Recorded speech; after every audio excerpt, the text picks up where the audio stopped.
सो ये हमारा कोड है आर्डिनो की एलईडी को ब्लिंक करने के लिए। सबसे पहले ये कोड C++ लैंग्वेज में लिखा हुआ है, राइट। यहाँ पे हमने दो फंक्शन का यूज़ किया है। दो फंक्शन कौन कौन से हैं?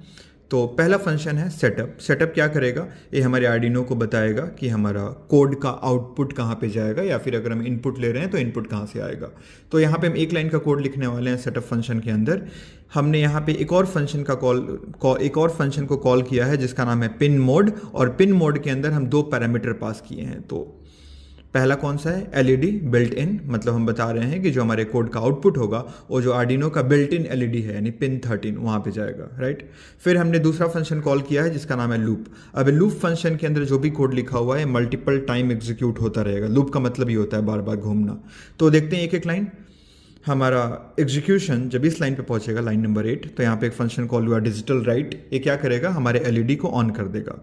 फिर डिले 1000 मिली सेकेंड यानी 1 सेकेंड तक हमारे एग्जीक्यूशन को लाइन नंबर 9 पे होल्ड करके रखेगा। तो इससे क्या होगा? 1 सेकेंड तक हमारा एलईडी ऑन ही रहेगा, हाई स्टेट में ही रहेगा, वो चेंज नहीं होगा, राइट, क्योंकि 1 सेकेंड तक तो एग्जीक्यूशन रुका रहेगा।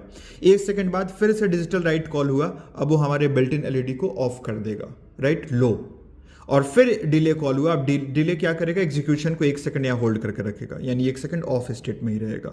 अब यही कोड बार बार एग्जीक्यूट होता रहेगा। तो जस्ट दैट ए सिंपल हमारा कोड है हमारे आर्डिनो की एलईडी को ब्लिंक करने के लिए 1 सेकंड पे।